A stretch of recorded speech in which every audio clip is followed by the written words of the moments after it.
Welcome back to One Life Radio. This is Bernadette with Danny Miles, Jill Lane, and our special guest today, Lisa Lynn. She's got 25 years of devoted practice to the fields of personal training and health and wellness.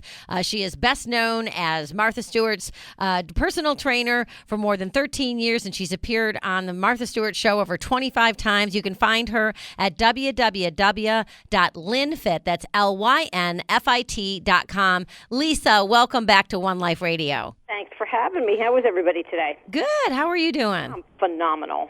Well, I love this topic, and I don't think we've ever talked about this. If we have, not in a very long time. Hypothyroidism. So, Lisa, can you tell us what it is and how can you lose weight if you have it? Because you always know that people that have this are a little chubby. Oh, well, weight loss is my specialty, and I realize I get all my content from viewers, people who email, people would call us in.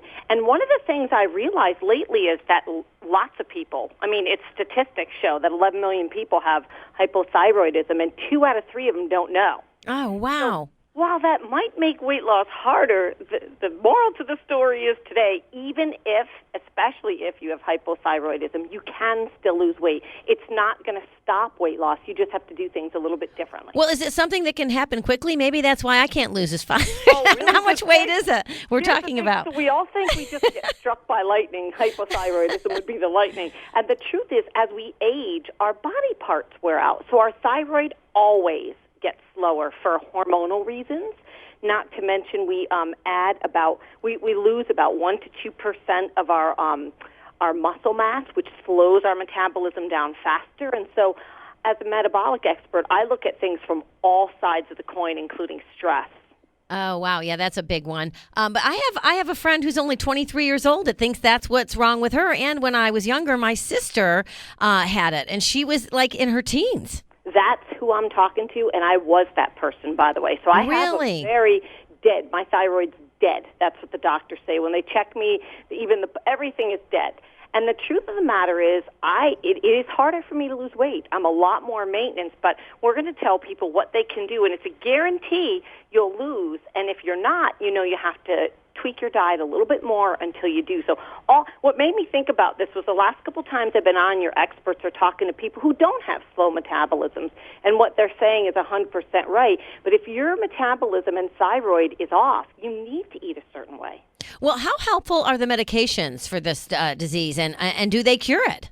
Oh, they don't cure it. They just help manage symptoms. And one of the most important things we can tell people today is that while it will help alleviate some of the symptoms, they do not cause weight loss. Yeah. Okay. Everybody thinks they're going to get the magic pill and lose, and I hear this all day. I went on the thyroid medication, and I'm not losing weight, because it's not the pill that causes you to lose, it's your diet.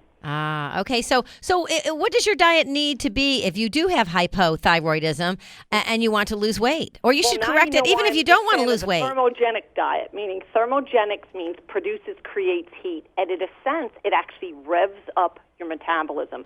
Thermogenic is just the foods that burn the cleanest and the easiest. So fish, a little bit of turkey breast, but predominantly fish if you can, and lots of green vegetables, preferably the leafy greens. So you can have abundant amounts. Those are the fuels that burn the best in hypothyroid diets. High fats, like everybody turns to paleo when they're trying to make a change, that'll cause more weight gain. So all the things people are trying, thinking they're going to cause weight loss, when you have a hypothyroid, bets are off. You're not going to.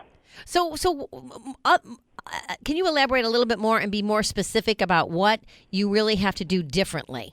Absolutely. You really have to decrease and stay in the carbohydrate. No one's going to want to hear this, including me, but your carbs from any kind of quinoa, any grain, it doesn't matter, amaranth, you name it, gluten-free. If it's a carb and you can read it on a label, you've got to keep that under 75. And when I see above 50, women have to hoover between 60 and 75. Wow. Per day, max. What do you say about that, Jill? No, I think that I've seen that myself with the people that I work with. It's like the engine to the car is broken, so it's not burning fuel appropriately. And so until you fix that, and there are some ways through stress and some other things that Lisa's pointed out, you have to take down some of the energy sources that potentially can, add fat. Exactly. So I'm a little confused. So what else, are there any supplementations that you should take to encourage your metabolism? Because if your thyroid's shot, you can't fix it. You just can fix what you put in your body to manage it more effectively. That's right. And diet becomes even more critical. That's why I preach the 90%, where to normal people, it can be more like 80 or even 70%.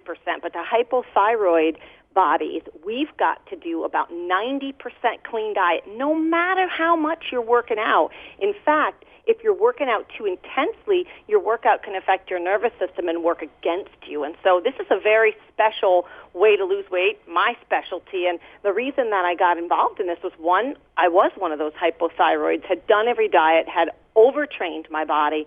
And then when I began working with Martha Stewart, who I won't divulge all her personal stuff, but struggled the same way, I really began to unravel the Rubik's Cube. Starving does not work. Mm-hmm. But the next best thing is, this is where that high-quality way you always hear me say tricks your body into thinking it got a big meal, and that revs up your metabolism. At the same time, it provides lots of nutrients. And a lot of these vegan shakes on the market, they're great, but they're not going to work for this population. What do you say about vitamin? Is vitamin D a part of this? Or Huge. Really? Okay. And in fact, one of the things are, because hypothyroidism, we tend to also be stressed and fragile, irritable, moody people.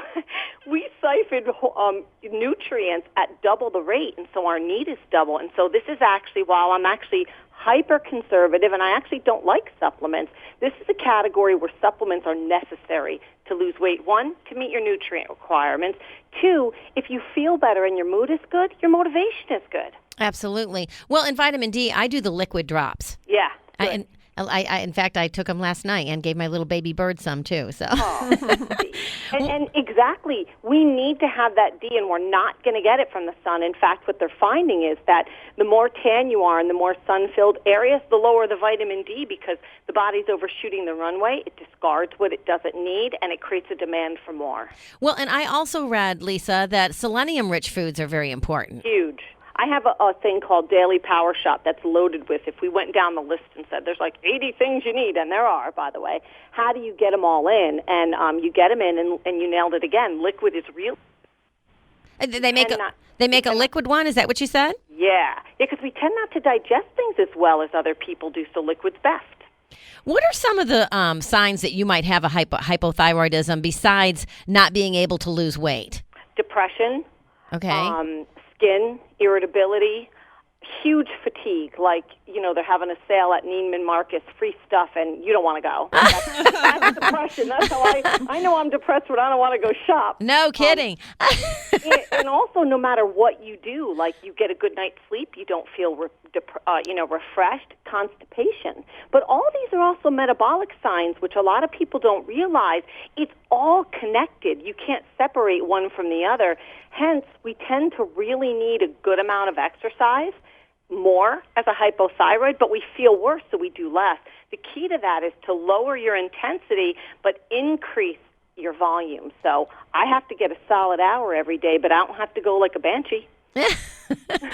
Oh my gosh, I wish I could get a solid hour in every day. It seems like it's been possible lately. So I also read about prebiotics are important if you've got a hypothyroidism. Prebiotics are gigantic, and for multiple reasons. If you think about it, they kill three birds with one stone. They work on the constipation. They're also showing that that prebiotics really help the gut, which in turn helps how you digest food. You get nutrients, you feel better. And I created a lean bar with prebiotics. Prebiotics are what feed the probiotics that occur in our gut. So they feed them, they fertilize them, they make your body work harder instead of providing them. And you just can't get enough of that good stuff in your diet. So you've got to find vehicles that make it doable. All right, Lisa Lynn. You can find her at www.lynfit, that's LYNFIT.com. Always love having you on the show. Thanks so much, Lisa. Thanks, girls. Bye-bye. All right. Bye. Have a great day. You're listening to One Life Radio. We've got Jill Lane coming up next right here.